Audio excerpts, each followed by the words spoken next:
E Santos 2, Fluminense também 2. E quem acompanhou aqui o vídeo de pré-jogo e a live que fizemos antes da partida, eu falei, olha, acho que vai ser uma partida com muitos gols e de fato foi assim, Santos e Fluminense pelo Campeonato Brasileiro. Antes da gente comentar se houve evolução do time do Santos, comentar as mudanças que o técnico Lisca promoveu no time titular, vamos mostrar rapidinho aqui a tabela de classificação. O Santos que permanece na nona colocação, agora com 27 pontos, e o Fluminense na terceira colocação com 35 pontos. O próximo adversário do Santos está abaixo da gente, né? Que vai ser o Curitiba jogando em casa, está na 15ª colocação com 22 pontos. Então, essa é a situação do Peixe na tabela de classificação, tá bom? Bom, vamos então começar a falar sobre esse jogo, mas antes disso, quero falar da OneFootball, inclusive o link está na descrição para você baixar totalmente gratuito, porque lá na OneFootball acabou o jogo, tem os gols, tem os melhores momentos, tem a entrevista do técnico Lisca, tem as estatísticas e vamos utilizar aqui essas informações que está tudo lá no aplicativo da OneFootball para falar para vocês, tá bom? Bom, mas vamos começar primeiro com as estatísticas, aí a gente meio que já vai comentando sobre esse jogo. Como eu disse, de acordo aqui com o aplicativo da OneFootball, o Santos teve, atenção, 33% da posse de bola contra 67% da posse do Fluminense. E aí, em termos de finalizações, o Santos teve 10, sendo que 3 em direção ao gol, né, e 2 que de fato entraram, e o Fluminense teve 12 finalizações e 7 em direção ao gol.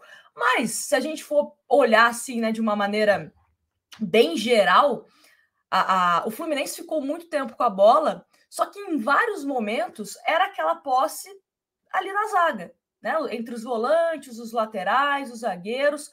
O Fluminense não foi tão incisivo. O Cano, por exemplo, aonde ele aparece, né, o melhor momento dele foi no segundo gol do Fluminense, né? Que ele acabou dando um toquinho, que acabou enganando a zaga do Santos e acabou saindo o gol do Ares. Mas o Cano, de uma certa forma, estava muito bem marcado. A bola não estava chegando com tanta qualidade assim para o Cano, né? E é isso que a gente comentou no vídeo de pré-jogo, por exemplo.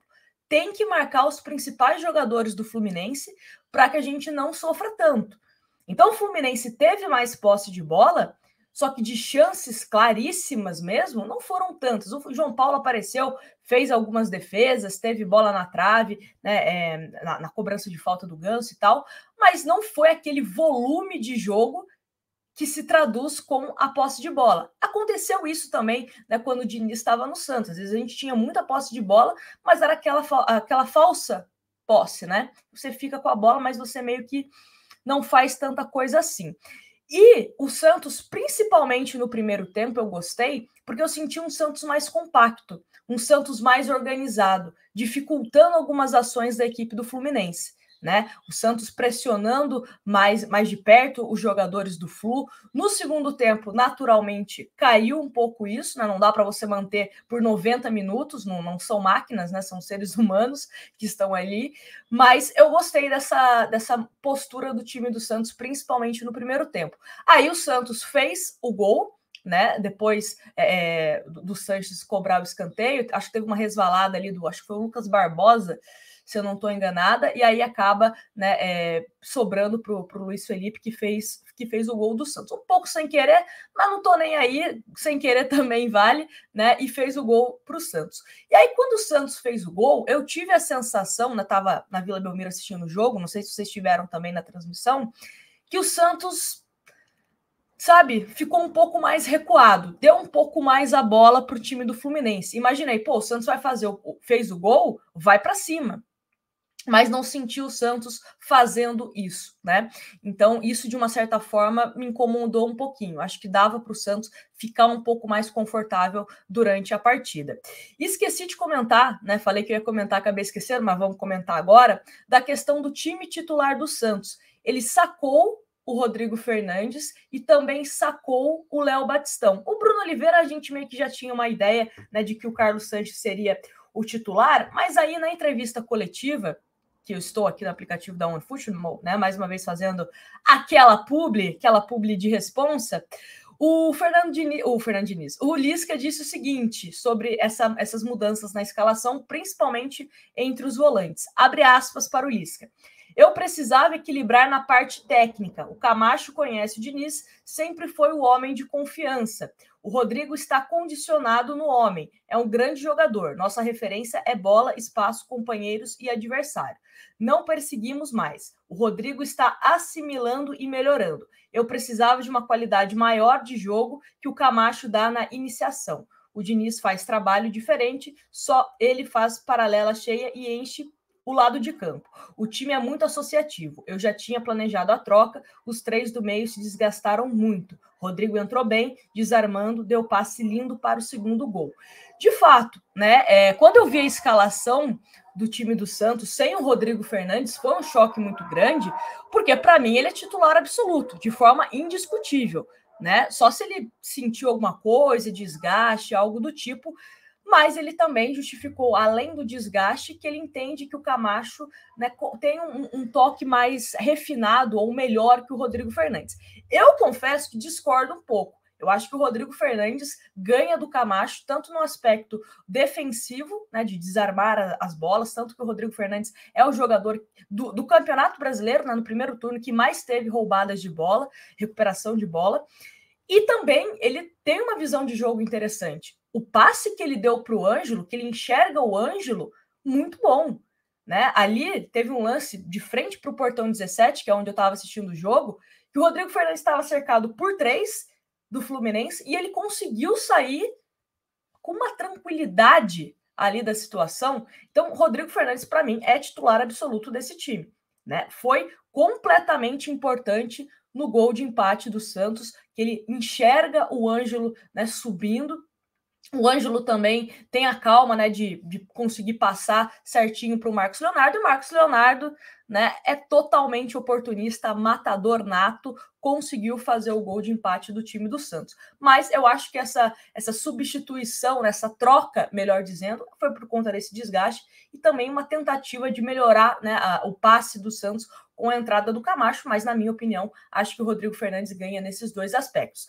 Em relação ao Léo Batistão, o Léo Batistão nos últimos jogos está um pouco abaixo, né? O Lucas Barbosa, eu entendi nessa partida contra o Fluminense, e deixem aqui nos comentários se você viu igual ou se você viu diferente. Eu gostei do Lucas Barbosa ajudando na marcação.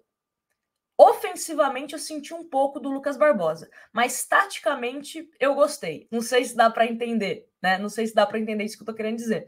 Mas eu acho que ele foi muito mais importante na questão de recomposição do que lá no ataque, tá? O Lucas Barbosa.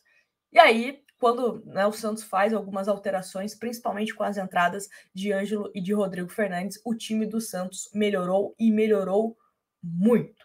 Né, ganhou mais qualidade. O Ângelo é o jogador que o Santos precisa, essa válvula de escape, um menino que tenta ir para cima, que tenta o drible, que dá uma assistência, né, que consegue enxergar o jogo com uma outra leitura. Eu sei que o pessoal pega no pé do Ângelo, é fominha, é isso, é aquilo, mas precisa dele.